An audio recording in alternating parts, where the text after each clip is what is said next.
Hello, everyone. Something's changed. Something's changed. Something's different. Jacob's on a time crunch. He and his brother are going to play golf. So here I am. I'm the guest, but also co-host, but Gonna mostly lead guest. Luke astray. Yeah, so Cammie's going to. So excited. A little scary.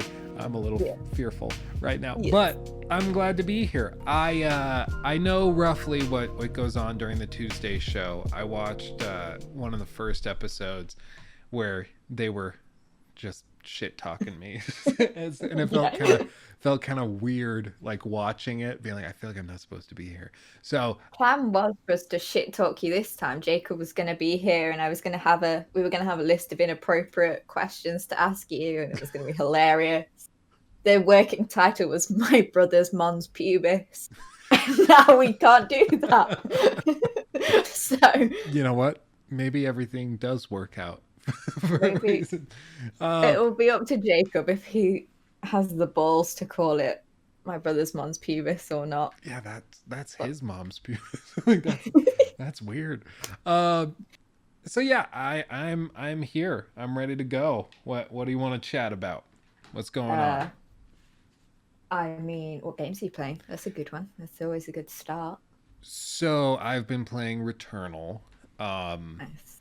Usually I'm not that into roguelikes just because I get really frustrated. But every once in a while I give them a shot and give them a solid 10 to 15 hours before I just become livid and move on. With this Where I one, hate like it's it, it's so RNG dependent, as are most roguelikes, that it can be really frustrating at times because like the first time I fought the first boss that you encounter in the game, I just got demolished and I wasn't doing any damage. I was just like a baby trying to fight a tiger. It just was not even competitive.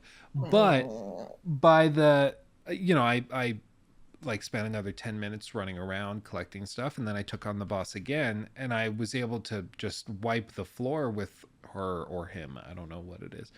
The um thing. yeah, the thing. I was able to beat the boss on my second try, which to me, because there was such a disparity between the first attempt and the second attempt, even though there was only like 10-15 minutes between them, it seemed to me like there's some issue with the balance here, because it seems like there should be some consistency, at least with the gear that you collect and acquire, um, in the course of one run to the boss. But there really isn't. So that first time I encountered the boss, I just didn't have a great loadout of things that I had uncovered on the way to the boss. So when I was fighting them, I just wasn't doing well and it didn't work out.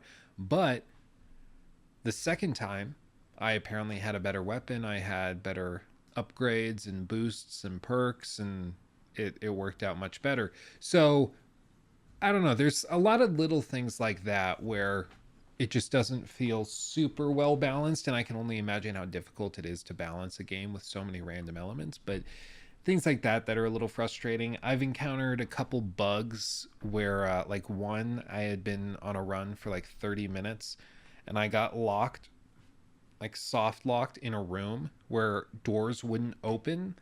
um and I couldn't interact with shop. Like there was a shop there, and then like a little pedestal that has an item on it, and then there's a door over here and a door back here where you come in, and none of it was interactable. Like you couldn't do anything. And I thought I was just missing something, so I'm running around trying everything. After like 10 minutes, I realized, no, I think I'm just soft locked. So I had to restart the cycle, which loses all of the progress that you have just made, which is really frustrating. And I've was looking on Twitter, and there's a lot of people that have had that same glitch happen. Um, Luckily, I only lost like 30-40 minutes, but some people are losing, an hour because they've just been killing it, demolishing it, and then they run into Fucking an issue nailing with it. it. Yeah, fucking nailing it. Fucking Um, nailing it. and like so, there's some issues with refinement and polish like that, which just like a game like Returnal, I think, has to feel somewhat fair in order for you to put the time in and commit to it and dying and trying again over and over and over again. It has to feel fair. Like, you know what? Yeah, I died because that was my mess up. That was my fault. But when you run into an issue like this where you get soft locked in a room through no fault of your own, and that's what loses you all this progress, it can be really frustrating. So I get that. as long as there aren't more issues like that and it gets refined, and yes, that was on the day one patch. Um, as long as there's more refinement, they fix things like that, and I think they keep up enemy variety and variability as I go through the next couple bosses. I think it'll be okay. But yeah, as of right now, I think it's good. Hmm. It doesn't feel completely next generational, I think, mostly because after you've played through the same like biome or whatever you want to call it for an hour or two, you'll start to see the same rooms recycled over and over and over again. So I don't know. It feels similar to what we've seen before with these types of games. It doesn't feel that fresh and new. Yes, it's pretty. It runs smooth, high resolution. The controller and haptic feedback's great. Beyond that, it just feels like a roguelike and a good one, but I don't think it's a ground shaker. I hope this isn't like my contender for game of the year because I hope that there's a lot more that's better than this that comes out later. Um, I still think It Takes Two is at the top of my game of the year list right now. I need to play that. It's I really so good. need to play that. I saw someone play the first hour or so, and I was like, "Oh, this looks like a really fun game." And then the parents are getting divorced, and I'm like, "Oh my god, Yeah, oh god." it hits hard, and there's also like I don't want to spoil anything, but there are Yeah, moments later in the game which are just so unbelievably roaringly hilarious where you're like, what the hell am I playing? Like, what is going on? If you've played it, you know what I'm talking about with the elephant. But like, it's so good. It's so good. And it's just so refreshing because I feel like most games nowadays are just, they fall into the Amy. same traps of like, oh, let's tell a really gripping, gritty story from a third person perspective, action adventure game, and let's really make people feel, and that's kind of lost a lot of the magic of gaming, which was these weird, creative, crazy experiences that you see occasionally, but not that much anymore. And It Takes Two is just such a different experience that it's incredibly refreshing. I love it. I love it Nice. dearly. What are you playing? What one of those third person uh action adventure One games of that those make you things. feel. Yeah. I'm playing Near Replicant. You said you've not played Near Automata, have you? You like started it, but you didn't. I've started it like a couple times, maybe if you count the time I tried to play it on XCloud, it's been 3 times I've tried it. And every time I get like 45 minutes in, and I'm like, this Come is. on. Wait. I get like 45 minutes in, and I'm like, Come I'm on. really not enjoying this, but everyone tells me this game is incredible.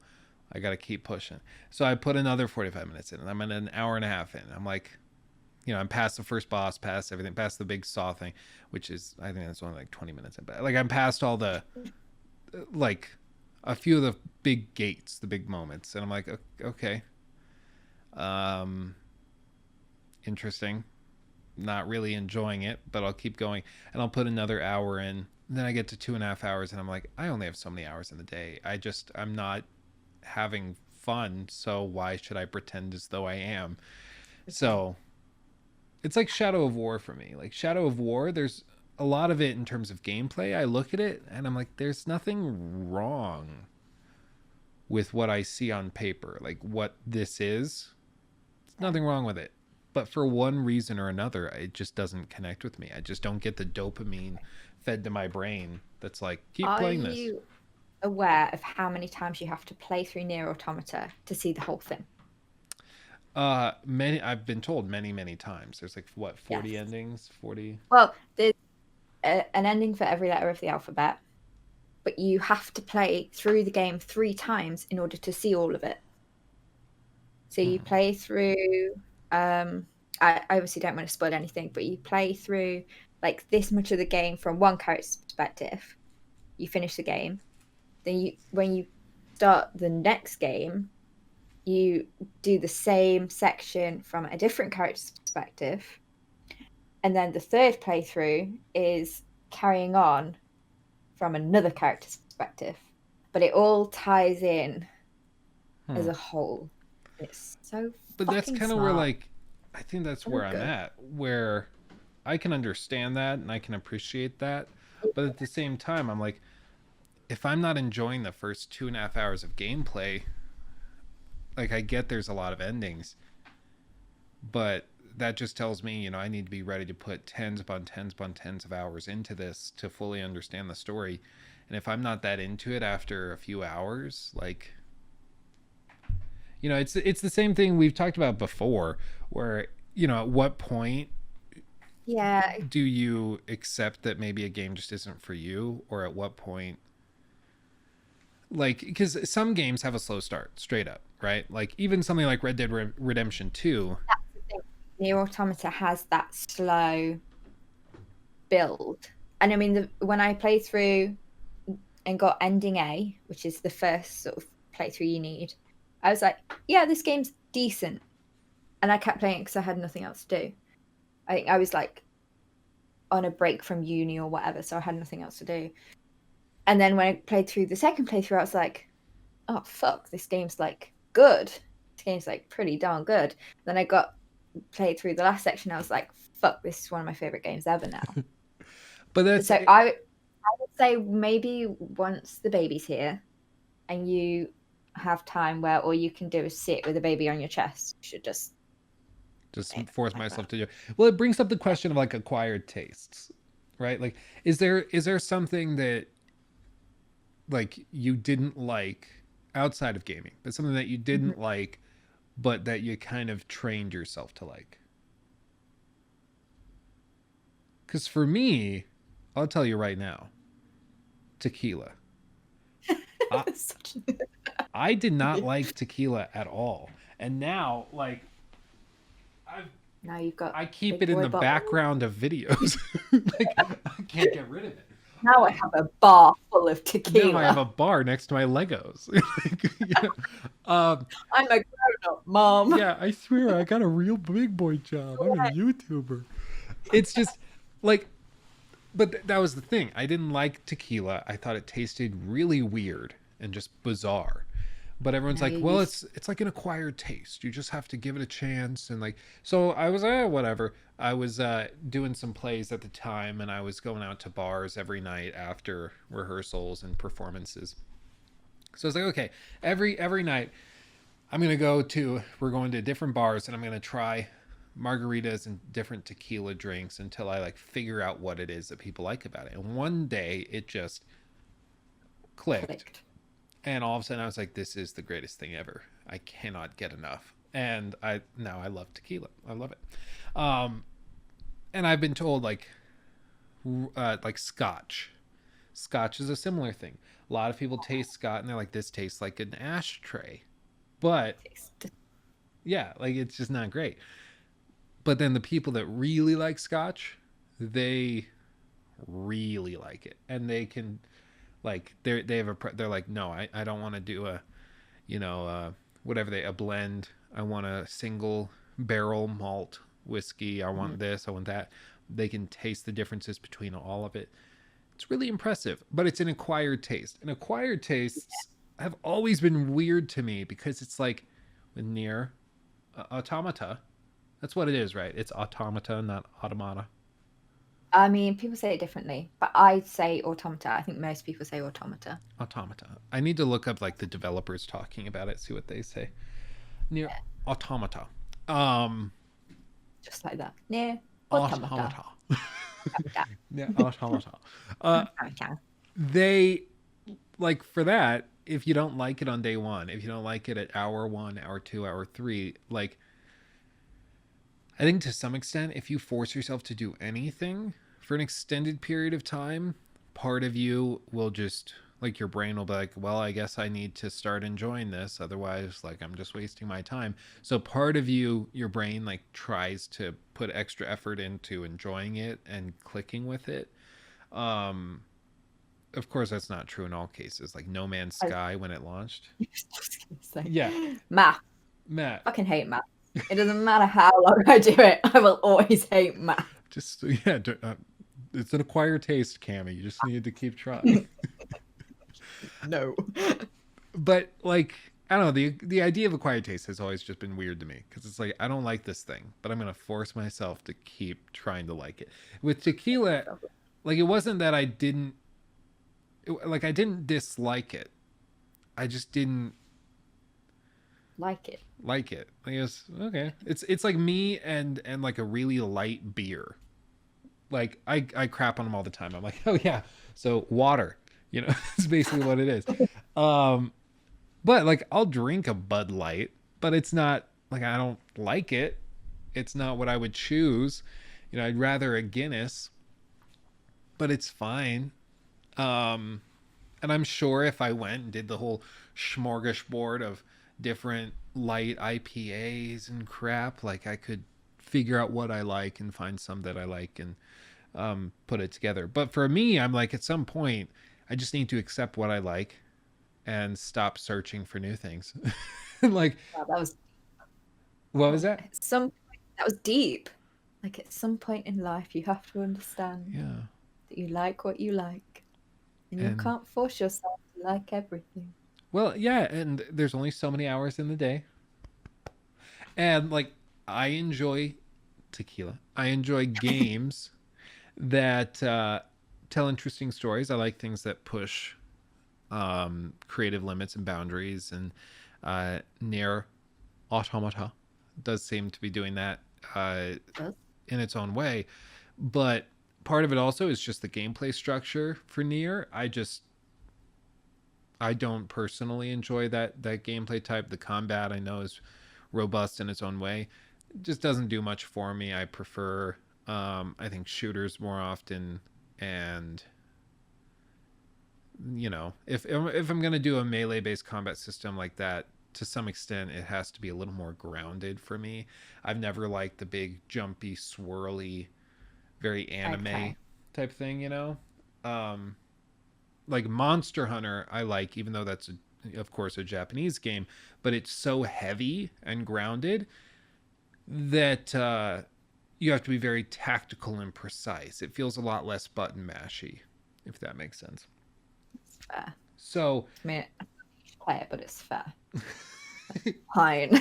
it's just it's one of those things. Like I'll probably, like you said, when my baby boy comes and I've got nothing Are but people baby boy yet?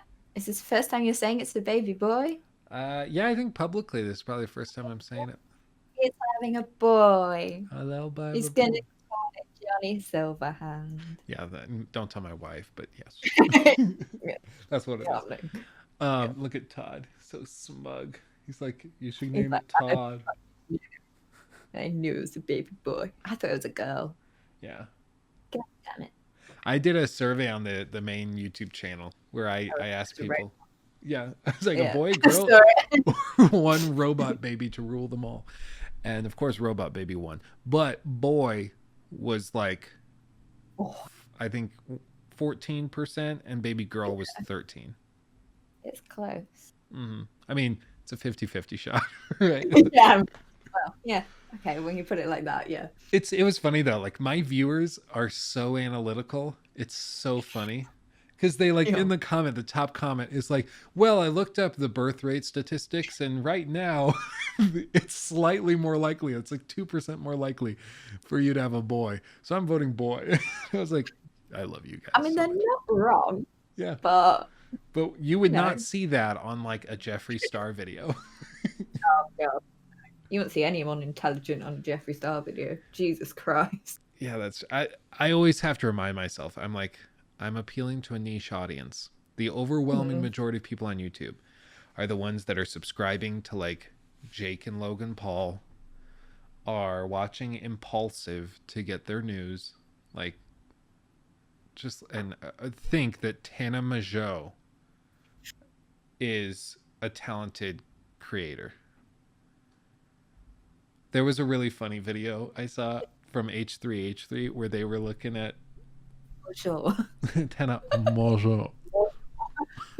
Yeah, Nice. she's, let's be honest, she's not a Majo, she's a Majo. Yeah. Let's be real. Oh, There was a funny video where Ethan from H3H3, who I disagree with on a lot of stuff. Like I think he's kind of a punk, especially nowadays. But he had this video where he was looking at that whole clan of creators, yeah. and he's like, dude, look at this woman. She's 20 years old, and you look at her and she looks 45 because she's just doing drugs like I crazy. mean, yeah. It's too bad. Yeah, it sucks. I feel like I look a lot younger than I am. I don't know. I don't actually So, know how old you are, so I don't know if you've if you given it. were to guess, If I were to guess, yeah, um, this is interesting. I would say 20 or 21. 21. Yeah, okay. 22 this month. But part of that is affected because I know that, Yeah, you know, I like just finished uni, so yeah. but like some guy was at the door the other day, like he was, I don't remember what he was doing. He was like trying to sell something. He like knocked on the door. Mm-hmm. Obviously, I was like, oh, I really don't want to have this conversation with you. I was like watching TV. I was like, I don't want to have this conversation. I really don't want to buy whatever you're selling. And he was like, how old are you? I was like, 18. And he was like, right, is anyone in? I was like, no, I'm sorry. He's like, okay, well, you're too young for the kind of person I need to talk to. Like, I'll leave you to it. I was like, Yes.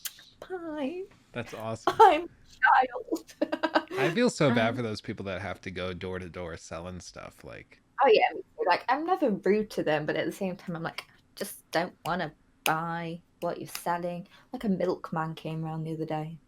well, at It's least like, that's fun. Like an I mean, actual milkman. it was the modern milkman. Oh, I don't know jeez. what that means. I didn't hang around to find out, to be honest. Here in the States, like you can, having a milkman is like super rare. It's something only rich people do because you can go to, I think it's, what's it called? I think it's Morning Fresh, something like that. Um, and it's a company, they deliver fresh milk that they've like pumped or whatever you call they've gotten collected the day before, and it's like it's on another level. Like it doesn't even compare to what you can buy in the store. Like it is crazy good.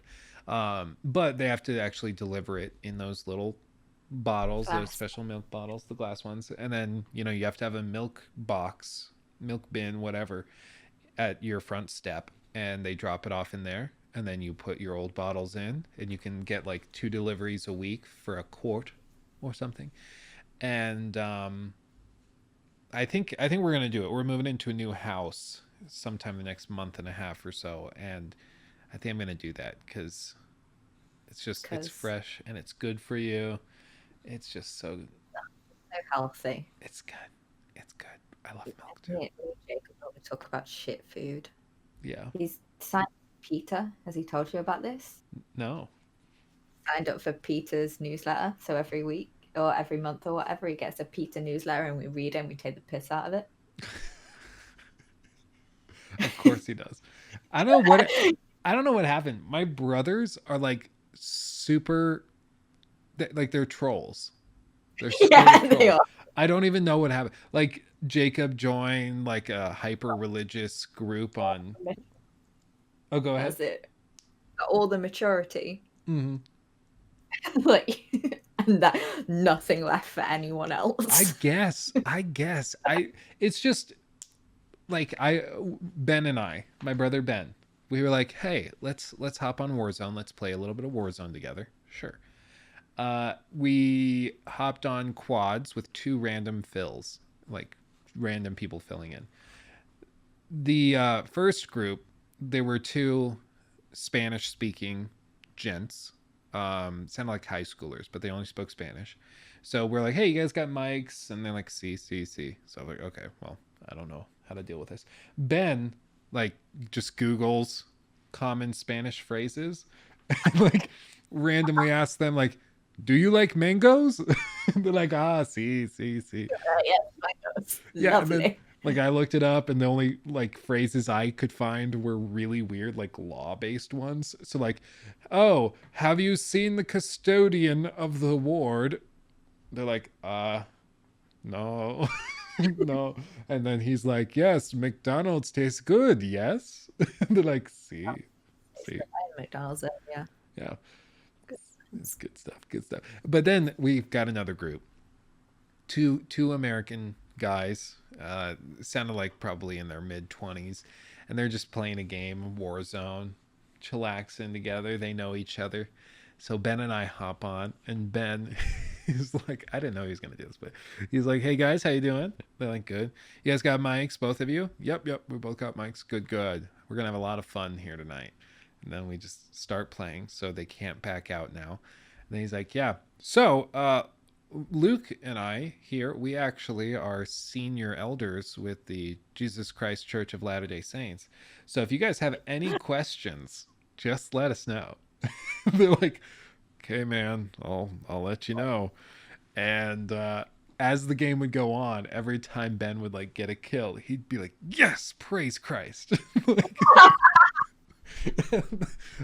then like Ben Oh, died and was sitting out waiting for like to come back in because it was resurgence duos or quads, and he's like as he's going, he starts preaching, and he like looked up verses from the Book of Mormon and starts reading it to them. It's like, what happened? My brothers are really funny and they're trolls, and I love all it. of Yeah, and I don't know what happened. I'm like, oh, I don't know, it's funny though. They're a hoot. they're a hoot and a half. Hoot and a half. I gotta ask you something. Something, Cammy. A question. Have you ever watched the show QI? Yeah, all the time. Is All the that time. like a national treasure? Because I love it dearly. It's a national treasure. It is As a good. Stephen, Yeah, it's we'll try. like it's a show dedicated, for those of you that don't know. It's a show that's basically dedicated to just interesting facts that are random. That's quite interesting. Hmm. So, And it's it's like amazing. everything I want in a TV show. It's great. It's amazing. Because it'll be something like really random, like um what is like the one I just saw, what is the oldest trick in the book? And then, did you see Yeah, this? because Daniel was on it, right? And he actually knew it. Yeah, Yeah. yeah, Daniel Radcliffe was on the show, and he actually knew it, like, word for word, exactly what the oldest trick in the book was. um and it's something like, how do you even answer that question? And what it was the oldest recorded magic trick that we know of. It's like 5,000 years ago. This priest in ancient Egypt, he would do this thing where he would go to the pharaoh, and he would rip heads off of different animals and then restore them back, and they were fine. And it's the oldest trick in the book that anyone knows of. And they brought out a magician actually who's able to perform the trick, and pretended and made it look like he ripped the head off of a dove and then let it go and it flew around. It was cool. Um, but like, it's like we were talking about a week or two ago, Cami. England and British TV is like super brainy and smart, or the dumbest shit ever. Like, Like incredible, high quality. Like I was using the example of like we've got Peaky Blinders, we've got Sherlock, we've got things like QI. mhm. I mean, there's probably loads more that I can't think of right now, but like really, really phenomenal TV that is like, just could rival anything anywhere. And then we have like Love Island, Naked Attraction, like What was the one in the the box? Sex Box. Sex box. I think it only ran for a couple of series, and if you're uncultured and you don't know, couples would come on and they would present a sex therapist with their sex problem, whatever it was. It could be a whole variety of things. Like, we're running out of positions to try. We've been together a long time, and we need to find new positions. And she'd be like, "This is dead serious. No one's laughing or anything." Yeah, And very she'd be so. like, "Here is a sex furniture. This is a special tool that you can use." And the lady would like start posing on it, so you can try this, you can try this. It's in the box for you. It's all set up. So off you go in front of a live audience, by the way. And they would say, "Oh, thank you, bye." Go off into the box. I assume they would all wait because obviously this is an edited show, so we don't know. But my assumption is everyone then just sits and waits, and like twiddling their thumbs, You waiting for just these two hear people. like the Yeah, and then they come out, and we all have a chat. They all have a lovely chat about it. The sexologist, the couple. I think they had a panel of sexologists as well, and the live audience. And like, how was it? How did you find it? Oh, that's good. So, is it something you're interested in taking home with you? Oh, lovely. It was the best. well, and that's what's so funny. Like in America, we have we have Cardi B. Like we have some raunchy people. But Yeah, to do a show nothing like like that, I don't think would ever work because we also have these like hyper Puritan, like evangelical people where that would never fly. nothing like that. Yeah. Anything goes over here. It's like, I love it when I watch the Graham Norton show a lot, and I love it when Americans go on because they're like, can I swear? And Graham's like, yeah, and they're like, balls. And over here, you're like, "Oh, you fucking faggot, you fucking twat." And it's like dead normal. And no one blinks an eye when like swearing's on telly. And then this poor American will come on and not know what to say. Yeah. No, it's I don't know, it's such a weird cultural shift. And I remember so like I grew up being taken to a lot of like pretty hardcore churches, like evangelical churches, because my parents were always trying to figure out what they believed in and what they thought was true and right. They never really found it. They kept searching and you could never find it.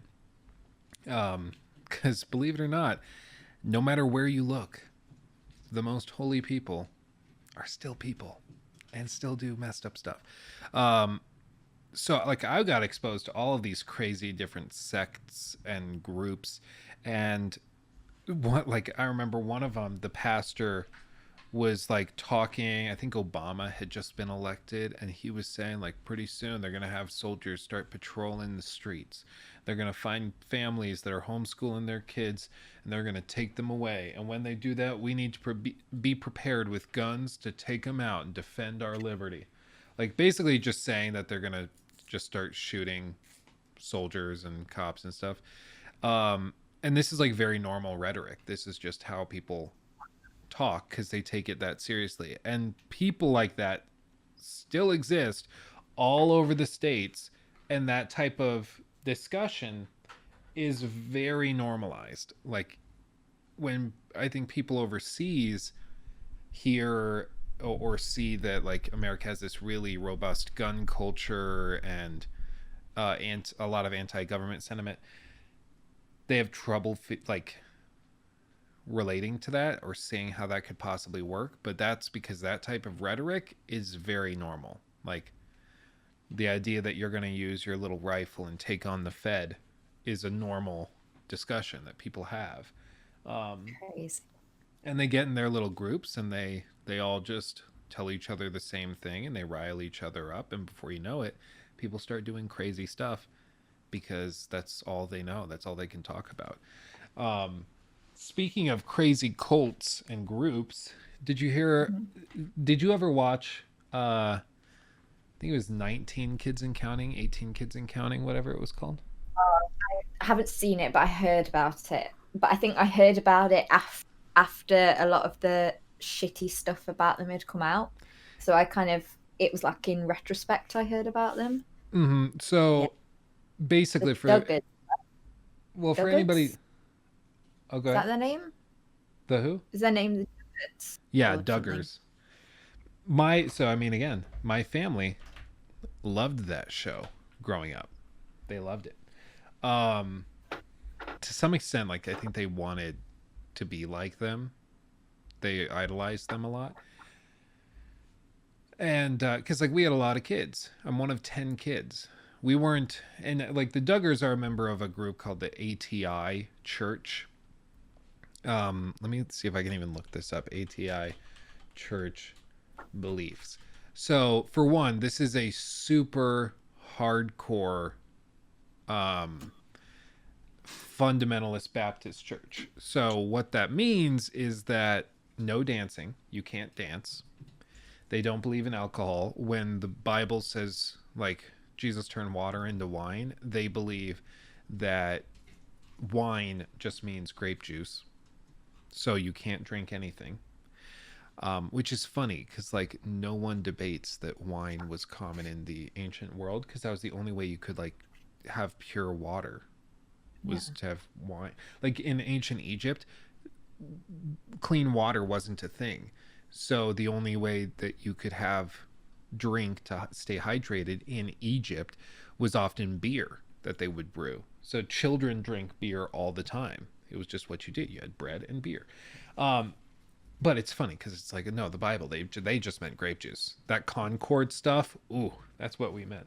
Um, but they were a member of this group, and part of this group, you know, there's a lot of suppression of like sexuality and sexual thoughts. You don't talk about it, even though your family has 20 kids. You don't bring it up. It's considered like unbelievably taboo, and that's to some extent like that was my family too. My family, you didn't like get the birds and the bees talk, and often you were homeschooled, so you didn't get educated with any of that, and it leads to some crazy Yeah. results. Like for instance, the oldest son, guy named Josh, he was in a show from a very early age, and he was probably one of the only kids that really understood what was happening from the start. Like when you're 4 or 5 years old and a TV crew shows up and starts filming everything you do day to day, I'm sure it's confusing and you don't really understand what's happening. But when you're his age, I think he was like maybe 12 when they started filming, he got what was happening. Like he understood. And turns out, like years later, news came out back in 2015, they canceled the TV show because it came out that Josh had been accused of inappropriately touching some young girls, including his sisters, when they were little. Now, that, as messed up as it is, didn't really surprise me because when you're raised in a family that suppresses sexuality that much, especially in your teen years when there's all these hormones and things, you generate some kind of messed up ideas about sexuality and like I don't I don't know how to even phrase it, but like you develop some weird maybe fetishes. I was gonna say tastes, but that sounds wrong. Yeah. Um, it tweaks how you think about all these things. So he had this weird association in his brain early on with sexuality and then this crazy big family and all of these kids around him.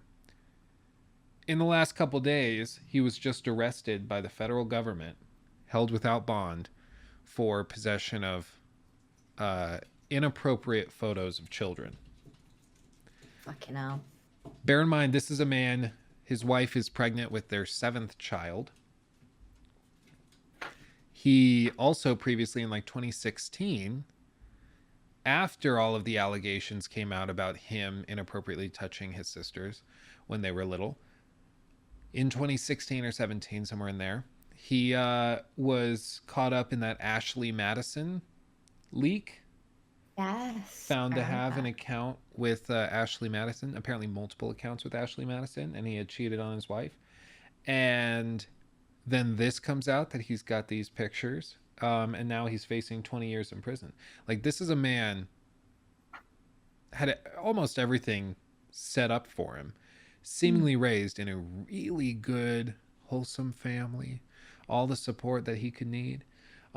He was originally going to be facing charges for the inappropriate touching of the little girls, but his dad pulled some political strings because, of course, they're in a big TV show, have lots of connections. He knew the sheriff and apparently convinced them to drop the charges because Josh had attended a camp for sexually troubled youths, which in the South is a very common thing. You just send your kid off to like a camping trip with other confused young men. It This is is, why people think so badly of America. I'm just going to put it out there. This is why we all take the piss out of you. it's just I hope you amazing. know that. Well, and it's like I think people look at from overseas, my understanding is people look at a lot of Americans and they see that group of people, like the hyper evangelicals, that have these really weird, twisted ideas around these things. And then they also see like the loudest among us, which are like the Hollywood elite, who are the complete opposite, just crazy nutbags, think the Oscars are magical, that type of thing. The overwhelming majority of Americans, probably 75 to 80%, are in the middle of that. They think both sides are crazy and totally Yeah. insane. And I think it's the same with people in the UK, where a lot of Americans look at the UK and only see QI. They only see Stephen Fry. They think everybody is either royal or incredibly smart. BBC, drinking tea, Yeah. stiff upper lip. Mhm. Yeah. They think that. When in reality, like there's also another chunk of the country where, it's sex I want to box. say 95%. But we're like, let's watch fucking Sex Box. Let's watch Naked Attraction. Let's watch Gogglebox. We're going to get pissed because that's a normal thing Yeah. for British people Head to down do to the at pub. any age. Yeah. Head down to the pub. Oh, God, I miss going to the pub so much. Oh, me too. Me too. But like all Oh, told, it's just that's the weird thing is I think everybody's perceptions of other countries and populations is of course carefully crafted by the media. Um, yeah. I want to say, I think but when people like not in America, think of America, we see you probably how you see people from Florida. Right? yeah, Does yeah, that make sense? Yeah. yeah. Well, and I Yeah. think it's funny because Americans have also been raised and sort of taught through I think a lot of media and movies and TV shows that Brits are more intelligent. So whenever like there's a really intelligent, sneaky bad guy, they always I have a mean, that's British just accent. true, though, isn't it? Maybe, It's just fact. maybe. I'll say we've started most of the world's most successful companies. I mean, Google started here. uh, Um, the internet. I mean, Bell Labs did a lot of that. Like Well, Bell Lab did a lot of that. well, I mean, we can nitpick, but come on. we can nitpick, but Britain's better in tits, saying. I mean, a lot of it, I think, it is funny. I actually just heard this. I think it was QI actually where I saw this. I watched a Probably. clip about like the old timey way that people hear actors talk in like old black and white movies from the 40s, Mhm. 50s, and 60s. Because they were like, why does everyone in Hollywood seemingly have this kind of weird talk? See, and they go off and Mid-Atlantic, like, yeah, like is that what this. it's called? Mid-Atlantic? Yeah, and that's what they call it, Mid Yeah. Atlantic. And so they were like, what was the accent that was known in early Hollywood movies? What was that accent called? And it was Mid Atlantic, which doesn't make sense because it's like the middle of the ocean. Like there's no countries in the Mid Atlantic. But the entire idea was that Hollywood was trying to appeal to English speaking countries. That's primarily the US, Canada, and the UK. And so they decided to develop this accent that was in the middle of all of them. So the mid Atlantic, if you kind of average it out, it ends up in the middle of the Atlantic.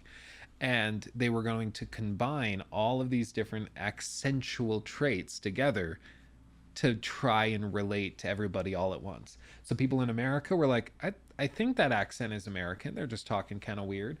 And then Canadians were like, no, that sounds just like us. That's pretty far. That That's sounds just nice. like us, buddy, pal, friend. And then people in the UK were like, I mean, it's sort of American, but it sounds kind of British too. So it appealed to everybody. Nobody could really get upset about it, and it worked. And then as we got into the like 70s, it just everyone was like, screw Britain, we got this. Fuck you guys. Yeah, We let's got make Hollywood. we got Dukes of Hazard. What else do we Yeah, we need? so cool. Yeah, which I just found that really interesting. I was like, huh, who knew? But Thunk. it makes sense. Like, oh, you would try to appeal to all of those groups, and I could see, the posh Brits not wanting to deal with American accents and like, oh, Mm. they sound so stupid. The Made in Chelsea lot. Yeah. Have you heard of? Yeah. Do you know about Made in Chelsea? No. Have you heard of Towie? The Only Way is Essex. I No. think that one's. Oh, okay. This is on our scale. This is the dog shit end. Probably even worse than Sex Box and Naked Attraction is Towie and Made in Chelsea, and it's a little bit like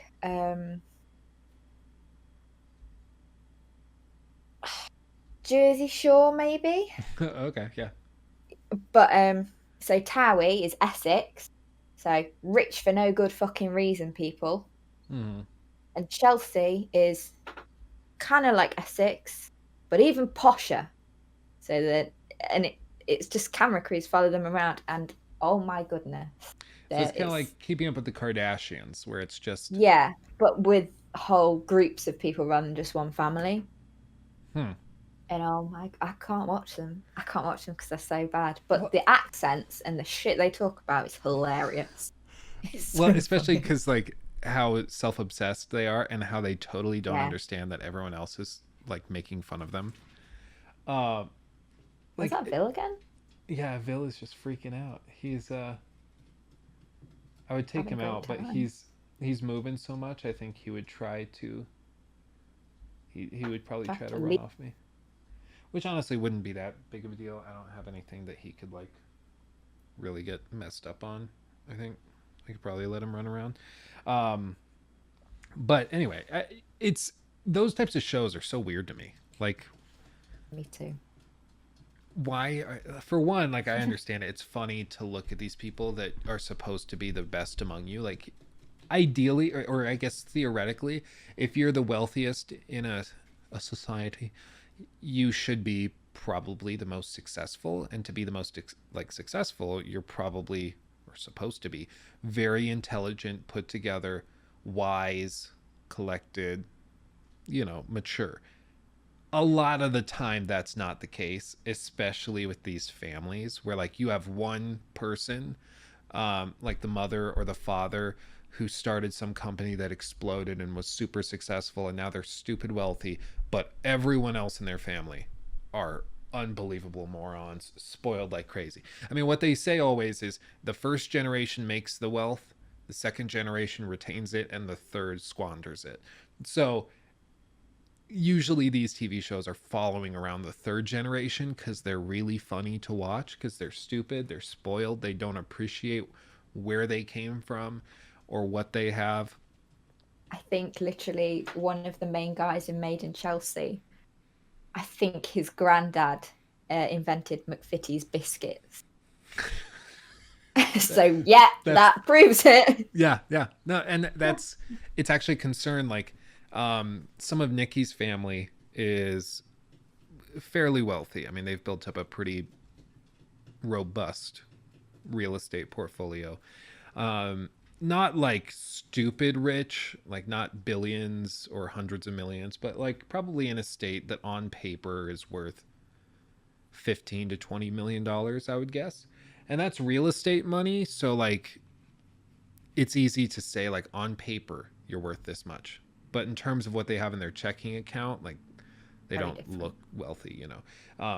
They have stuff that's valued at that point, Yes. you know.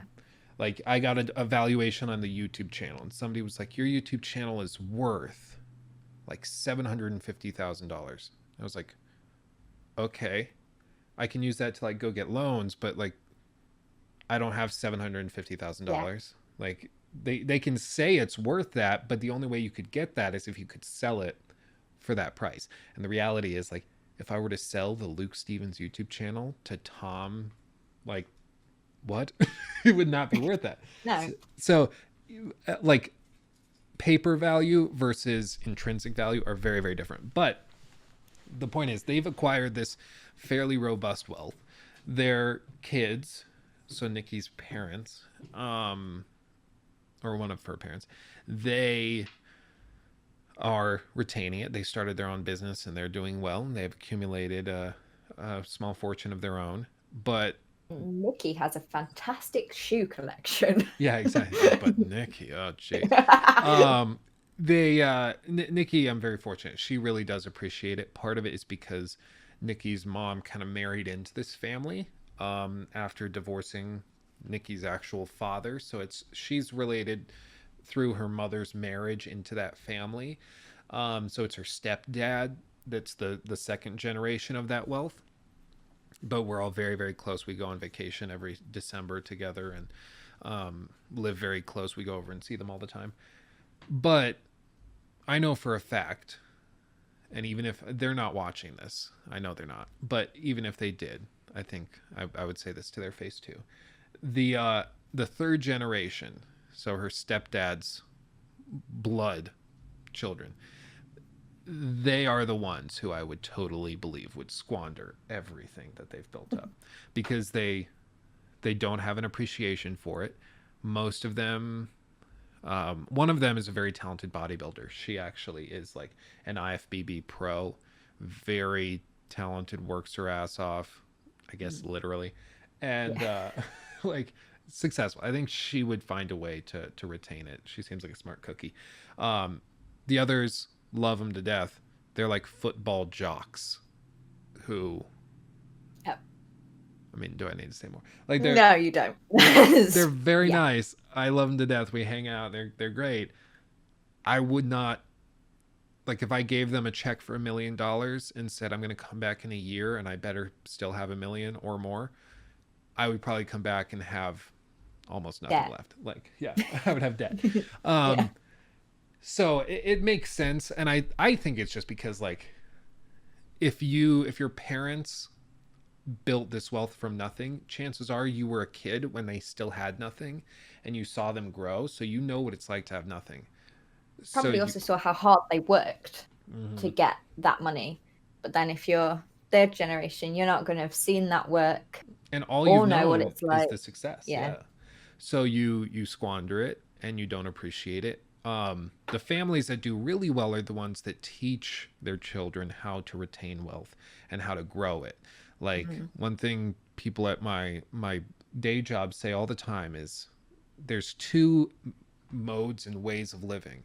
Either you're working for a living, so you're working for your money, or your money is working for you. Your whole goal until you're 40 should be to get to the point where your money is working for you. So you save up as much as you can. In our industry, you buy some fourplexes, sixplexes of apartment buildings. They're going to appreciate in value just by being real estate. Real estate grows every year, almost every year, until there's a crash. But then it always recovers and it comes back to where it was and keeps growing.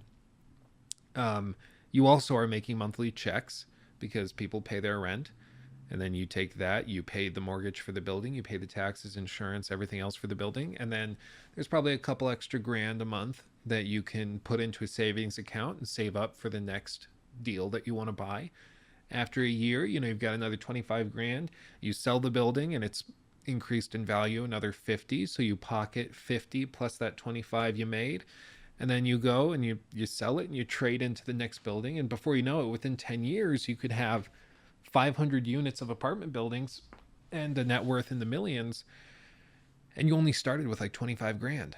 But people don't know how to do that, and there's a lot of financial illiteracy, I think. So people Yeah. think that, like, they hear about millionaires and that's like a totally foreign concept, when in reality, like, it's doable. It's pretty Mm. doable. You have to kind of Like you can't be like, oh, I don't know how I would ever get that much money put together for a down payment to invest in this property and do this and that. You got to change the mindset. You got to be like, not, I don't know how I could ever do that. You got to be like, how could I do that? How can I make it happen? Like if I skim off this much, 20% of my paycheck, set that aside, by January 1, I can invest in this. I'll buy this deal and then we'll trade. And it's doable, but it's unfortunate because so few people have that financial education or anybody that's willing to help them grow that fortune and wealth. And a lot of it is because poor people who don't know how to become rich, which is why they're poor, often hang out with people who are also poor and don't know how to become rich. So of course you're never going to find that success. But if you can hang out with or find people that know how to do it or did it themselves, chances are pretty high they can help you figure it out as well. But to some extent you have to chase those people down. Mm. I Whether think that's part of the problem is as well, it's like I don't know what it's like over there, but over here you're not taught about finances. You're not taught about money. You're not taught about its value. So like that was my cat. I don't know if you heard. It's being really loud.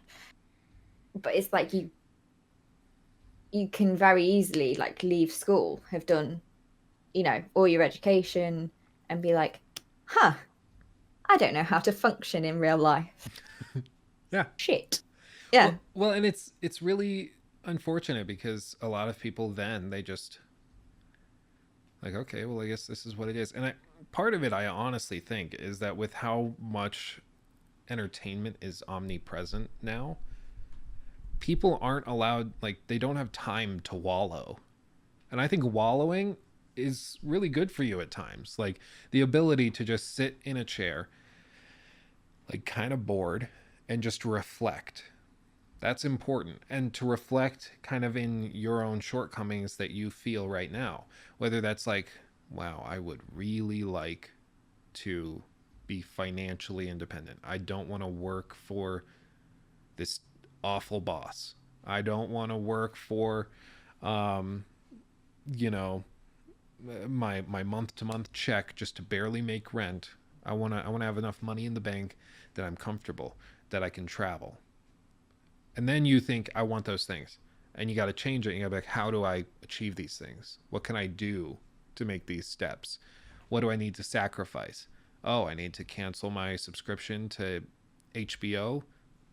I'll find another way to get access to Game of Thrones. Hint, hint, nudge, nudge. Like, you just take those steps, you wallow in your shortcomings for a short period, and then you figure out a way to deal with it. And you figure out, I don't want this to be this way anymore. I'm going to fix it. Let's figure it out. And you work your butt off until you figured it out. But I think because like entertainment's everywhere now, a lot of people never really wallow. They're just like, they work their awful job, they get home, and they just turn on Netflix immediately, or they start playing their games immediately, and they never take that time to really think. Like, they know they don't like their job. They know they would like more money, but they don't spend enough time thinking about it to be like, you know what? Yeah, I really don't like this. I need to change. I need to fix this. I mean, I think like that's why therapy is really important as well. Mm-hmm. Like, because I've been like, I'm quite open about it. I don't mind talking about it. Like, I've had anxiety since I was 14. I've been to a therapist since I was 15. And it was only in the last year that I've stopped going, not because I've chosen to, but because she actually retired. But that means I've gone to, I don't know, hundreds of therapy sessions and spent hundreds of hours just talking to an expert about how I feel and what I want out of life and how I need to get there. So go to therapy. Yeah. Everyone should go to I mean, therapy. that's been one of the discussions too with like prayer, where they've said some people, like some priests, and of course you can make the joke about priests and hyper religious people, that a lot of the time they can be crazier than your average person. But there's also a large number of them that are very wise, calm, and collected. They can deal with grief in very impressive ways. One of the best examples was like the father of Jean Benet Ramsey, John Ramsey. His I live in Colorado. That happened in Boulder. I go to Boulder every other week for meetings and deals. I drive by the house where this little girl was um, murdered on Christmas night. It's horrific. And that's like happened really close to where I'm at, still unsolved. Nobody knows what happened or who did it. That's got to be torturous. But do you have a suspicion on who did it? Um, I I actually like I've been in talks with people. It's I don't know how to phrase it. I've been Getting like, oh, oh. yeah. Well, I'm working on projects Mm. that would involve true crime, and as part of those projects, I've been talking with people trying to prepare for a big kind of expose and I guess documentary on the John Benet Ramsey case. And as part of that, I've spoken to people that are very closely involved in the case that are not involved in the media and the kind of twistings Mm. around it. And they've said some stuff that they have a short list and they're pretty confident they know who did it. God. They're just trying to sort out the DNA to the point where it would be provable, but part of it is they think that this individual is no longer alive, so Oh, okay. proving That it, makes things more difficult. Yeah. yeah, it gets tricky. Basically, who I think probably did it was this guy named Michael Helgoth. um, he committed suicide in the weeks after the case, or the happenings, like early to mid January. He had a history of inappropriate behavior with small children and young girls. He actually, I think it was his ex girlfriend who had a daughter, and she broke up with him and filed a restraining order after he was doing inappropriate things with this little girl. And he was also found, they found a footprint in the basement where her Jean Benet's body was found, with the high tech logo imprinted in the mold that was on the floor. um, no one in the family has had those shoes. Nobody had that size of shoe in the household. But guess what they found? What shoes they found in Michael Helgoth's apartment at the site of his suicide? Those exact shoes fitting exactly with the prints. He had a history of breaking into people's houses in Boulder, dressed head to toe in black, almost like a ninja. He was a peeping tom. He got a rise out of like spying on people while they slept in their own houses. He also had a history of psychopathic behavior rather, such as like he had burn barrels at a like whatever, not a dump, but a site where they take like old cars, demolished cars and stuff. He worked at a place like that, and they had a burn barrel where they would just start fires to stay warm, especially in the winter. And he had a history of taking stray cats and throwing them in the fire in the barrel. So like psychotic stuff. Yeah. Um, and there was a lot of evidence that they didn't talk about um, in the initial media publications because they were so insistent that the parents did it. um, Such as in the guest room, there's a big bed. This is where they think the intruder was hiding, because underneath the bed, not only is the bed skirt disturbed to the point where it looks like somebody crawled under it, but also underneath it, there's hardwood floors, and it was dusty under there, and there was a almost perfect outline of a roughly 6 foot tall man underneath the bed, because that guest room overlooks the driveway. So he would have been able to sit in there after breaking into the house, waiting for the family to come home. And when they came home, he crawled under the bed and hid there until they went to sleep. Like, pretty insane. There's also the case, like, I mean, I could go on and on. There's a lot of I love evidence. this sort of shit, so please. Yeah. I like love true Well, crime. maybe we, when we launch the true crime channel, we get Cami involved too, and we rock and roll. Love it. It's there's a really interesting thing. You should look it up on Instagram right now. Everybody watching, Okay. if you're interested in true crime at all, um, Let me see what it's Yeah, called. I'm ready. I believe it's called The Victim's Shoes. Yeah. The Victim's Shoes. Victim. And it's a little Yeah. picture of like two little pink shoes. This is Yeah. this is what it looks like. Um, focus, focus. There you go. So these guys. This page and podcast, there's a podcast tied to it, is run by the daughters of a detective named Lou Schmidt. He was a world-renowned detective and homicide detective from Denver, so just about 30 minutes away, the capital of Colorado. And he made it like his life's goal to solve this case, but he died in, I think, 2010, somewhere around there, just of old age. He came out of retirement actually to work on the JonBenet Ramsey case, but his daughters, or his granddaughters, now are the ones that have kind of taken back up the case and are sharing a lot of the information about the case that he collected, that we're able to, that he worked on to try and prove who did this and figure out who did it. And basically, before he died, he had a list written out of like the 50 most likely suspects, and he said to his family, he was like, keep working through this. Denver, or the Boulder Police Department, isn't any help right now. You need to try and use DNA to track down these people or their relatives and find who actually did this, because there is DNA related to the case. But in here they have pictures, original pictures from the crime scene, like that never made it to the public or the media, and that they never publicized, but that they have from his investigation. And they break these things down with descriptions of the evidence and everything, and what it means. Unidentified footprints. So like there's the high tech logo in the mold on the ground in the basement near where she was found. And it's really fascinating.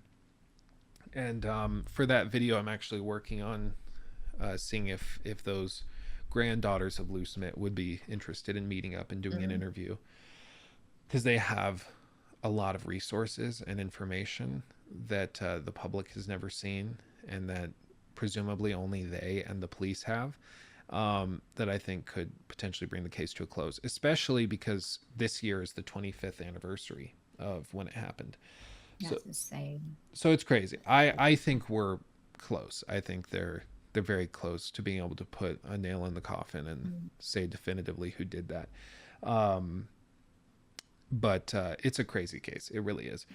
But the whole reason I brought it up like 20 minutes ago was because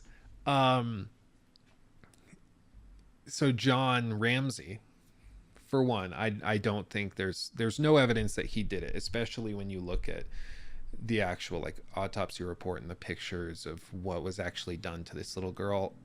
There is no reason to believe that the father or the mother would do that to their child, because it was graphic, it was grotesque.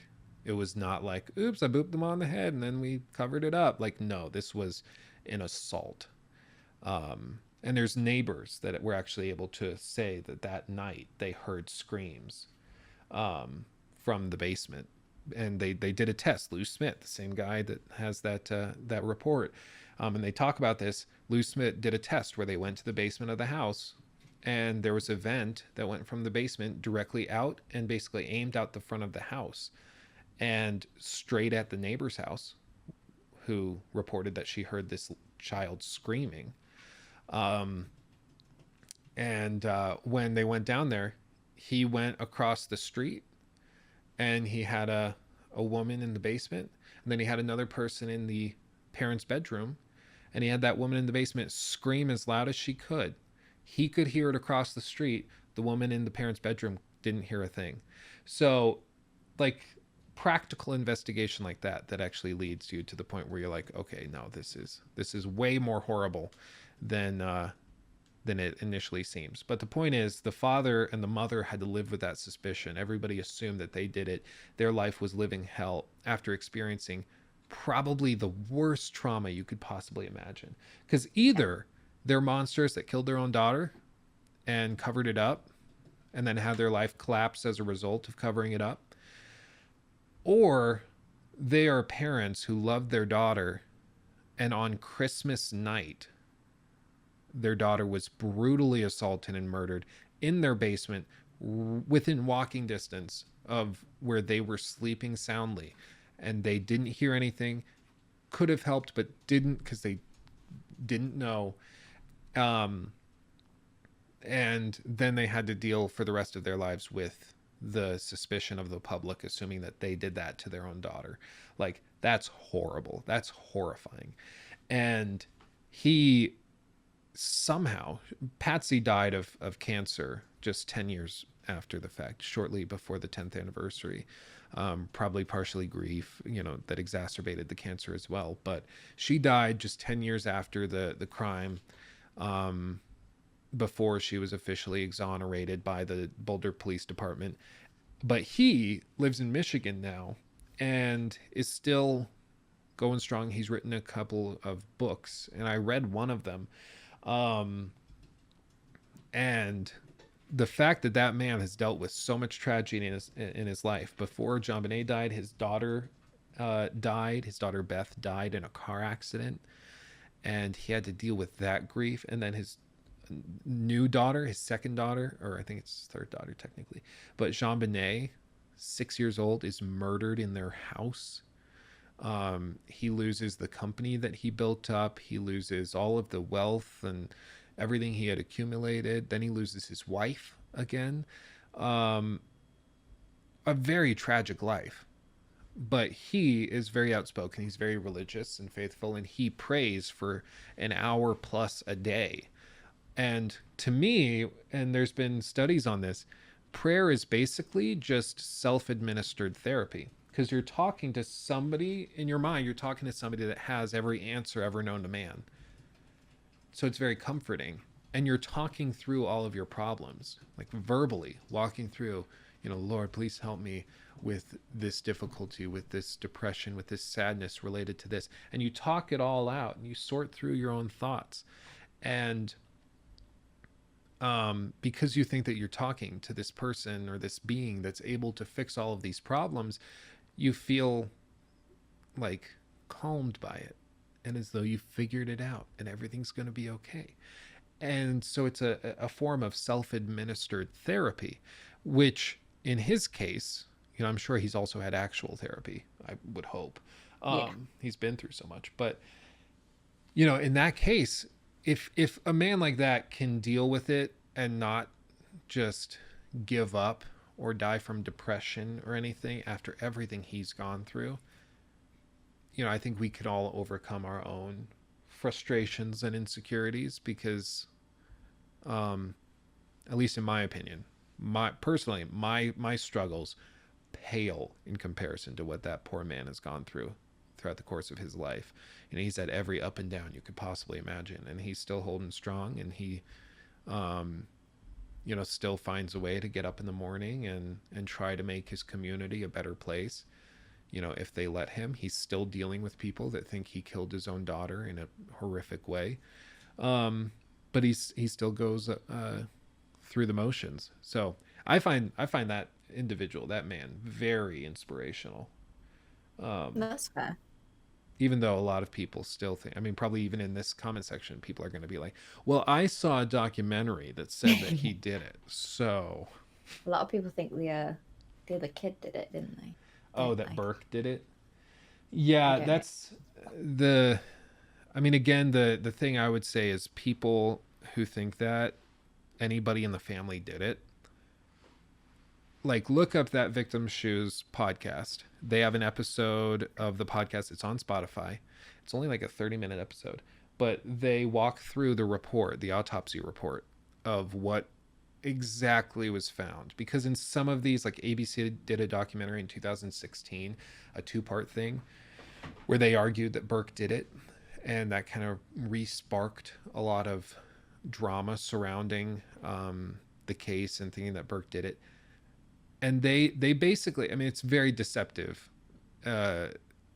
documentary filmmaking. It's not even a documentary, but it's very deceptive what they did, because they just didn't talk about several of the things. And they got Dr. Henry Lee, who worked on the O.J. Simpson case, a case that failed in court, by the way. I was just about to say, Yeah, why would you do that? that's what I'm saying. Like they bring this guy up every time they want a cheap and easy DNA expert in one of their TV specials.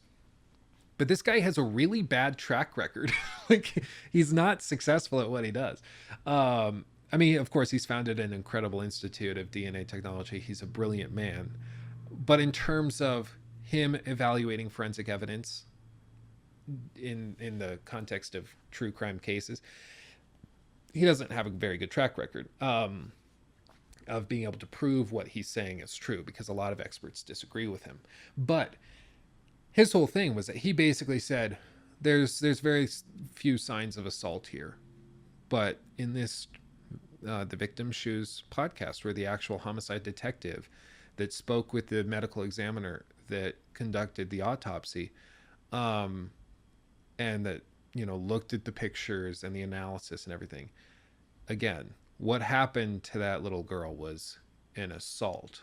It was not an oops, I booped her on the head, and now I got to go tell mommy and daddy that I accidentally, knocked out Jean Benet, and they're gonna have to cover it up. Otherwise, Child Protective Services will take me away.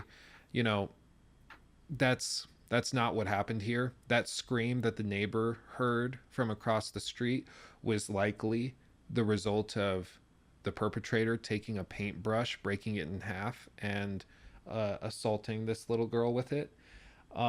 And then when she screamed, as any human being would, when that a jagged piece of wood is, you know, being used in that way, um, the perpetrator probably freaked out, hit her in the head with the flashlight that he had brought with him, and accidentally killed her at that point, and then was like, "Oh crap!"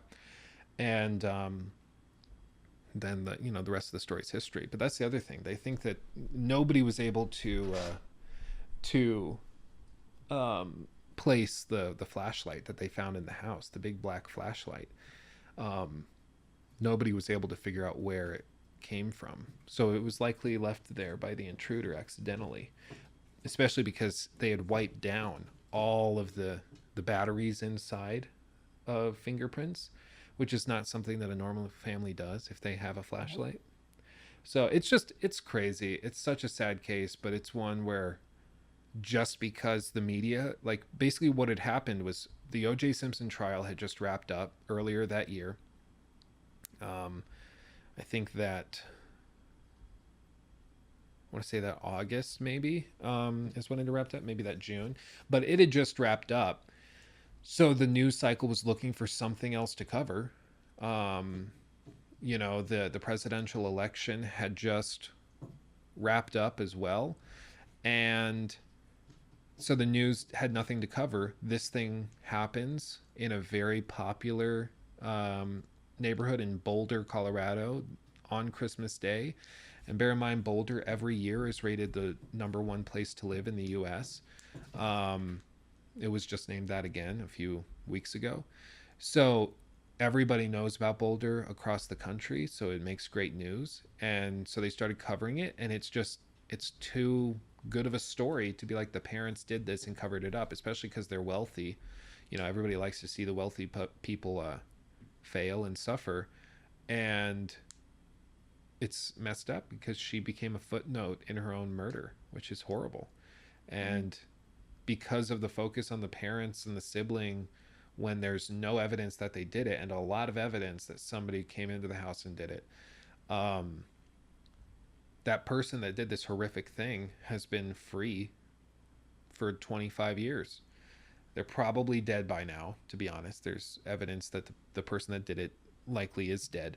But it's hopefully they solve it soon. Hopefully this is the year. But it's I crazy. mean, yeah, our only equivalent that I can think of is Madeleine McCann. Mm-hmm. Do you They, know about that yeah, case? and they think they just solved it. Do they? Have you heard of this guy, Christian Bruckner? I don't think so. It's because over here, like, I swear once every year, they're like, we're really close to solving it. And Well, they actually made the German police are the ones that actually came out with this. The guy named Christian Bruckner, Um, they can place him at the scene of the crime. The German police haven't said what evidence they have, but the German police have said that they do have evidence that Madeleine McCann is no longer alive and that Christian Bruckner was the one that um, ended her life. So he's currently in prison for, I believe, a rape that he committed. But he, I yes, I have heard about it. I didn't know his name, mhm. but now you've just said that, I do remember. But that's like, I mean, obviously we have like Jack the Ripper, but that's, You you know, also a have like very the long time Lynn. ago now. Well, no, that was technically also. I was gonna say the Lindbergh baby, but that was Baby. um because I think that was actually um baby. But that's technically solved, and that happened in New Jersey. Well, did it? Hopewell Homes, Yeah, New New Jersey. Jersey, yeah, New Jersey. New Jersey. New Um, Jersey.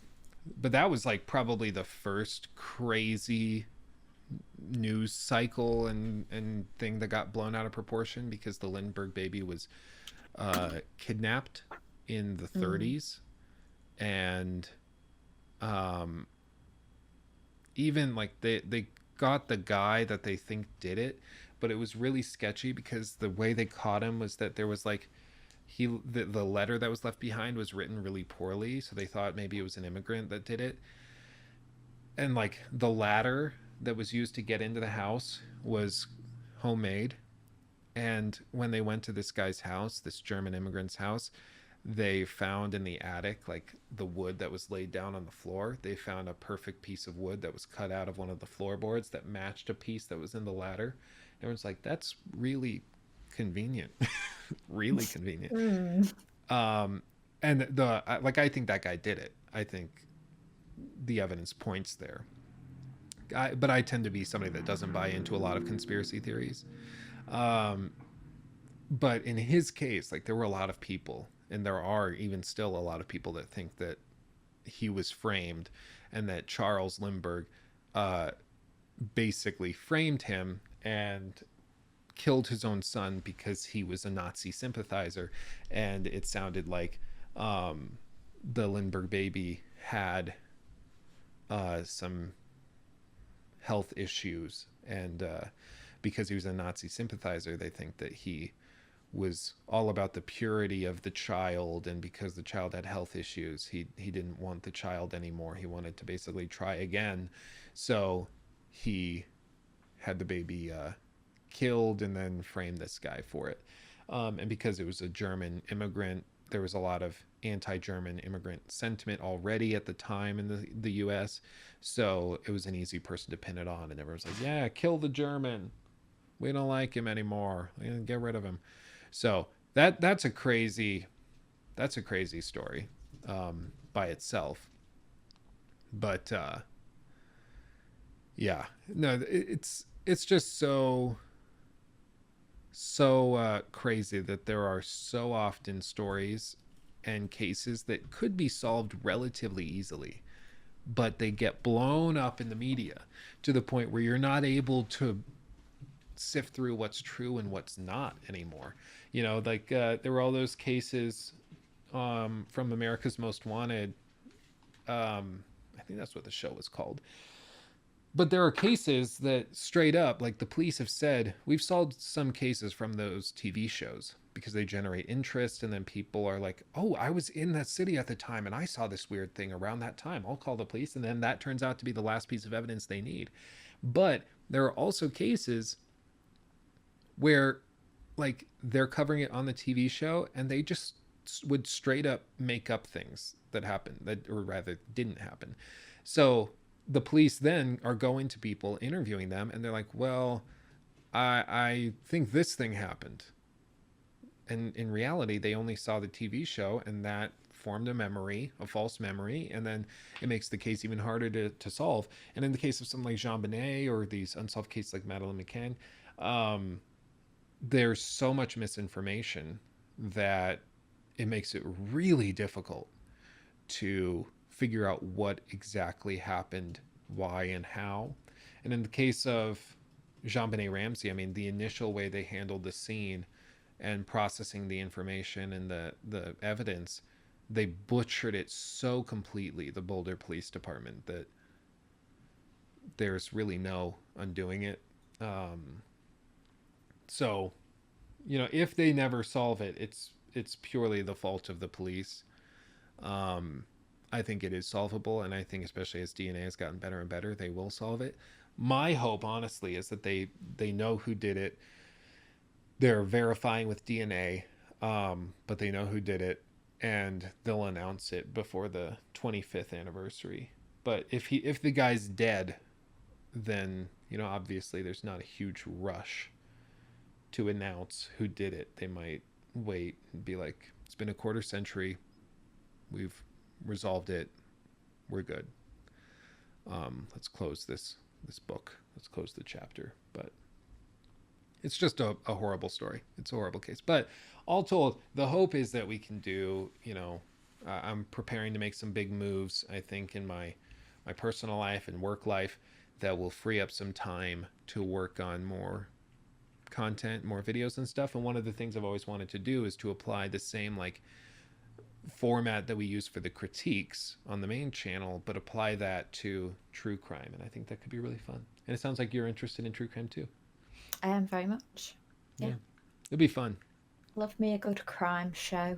It's just, it's interesting. It's not really Yeah. It can be entertaining, but it's just fascinating. Yeah. And I it think appeals. I really like science and stuff like that. So for me to see like the science Mhm. and how they like narrowed it down and how they found this tiny detail and that led them there and then that led, and it all came together. And it appeals to a Satisfying. part of us that just likes stories. Because we all Yeah. like a story that has a good ending, and the good ending is catching the bad guy and locking him up. Yes. Um, so when there's a crime that's committed, there's a whole story arc. Right now, there are some cases like Madeline McCann. It looks like it's about to reach the end. Maybe it will. If they actually do have evidence, there's sayings that this guy had a tendency to record in video the worst crimes that he committed. It's how they caught him for the rape that he's in prison for. Um, so there's speculation that he probably recorded whatever he did to Madeline, and that's how they know that he did it and what happened to her. But they haven't announced that, of course. But hopefully that story is about to reach its end. Hopefully the Jean-Benet Ramsey one also meets its end and finishes its arc. The great thing is, like, now, if you go to get any DNA test done, if you go to do the like 23andMe, your DNA is in those databases, and that's not so that they catch you necessarily if you commit a crime. Hopefully you're not committing any crimes that they would need to test for. But with what like Parabon Nanolabs and these other companies are able to do with genealogical DNA testing, is like, if my uncle on my dad's side, who I haven't seen in 15 years, if he committed some murder 50 years ago, they would be able to look at my DNA and be like, oh, this shares these similarities. So these similarities shared and this stuff that isn't shared usually means that it's an uncle. And then they look back in my family tree and they track that back. They've caught a lot of and solved a lot of cold cases that way, just by looking at relatives who submitted their DNA and that they can track back through the genealogical tree. And so I'm going to be submitting my DNA for that, not because, I mean, I don't have anything to worry about. Um, but, if some distant family member did something horrible, I want to be able to contribute to the cause and get that stuff solved. And I think everybody should. I think it's good. I mean, there's going to be the portion of people who are like, no, they just want it to track you and they're going to use it to create clone babies, Oh, babies. clone Nice. babies. I don't even know. I don't know. We've been going for a while. We were normally me and Jake will go for like half an hour, 45 minutes, but we got talking about murder. Yeah, So that's the thing. I used to do the Vault Boy broadcast, and that was a podcast I did by myself, where I just ranted and raved for an hour, all by myself, in a room, sitting alone, just talking about games and stuff.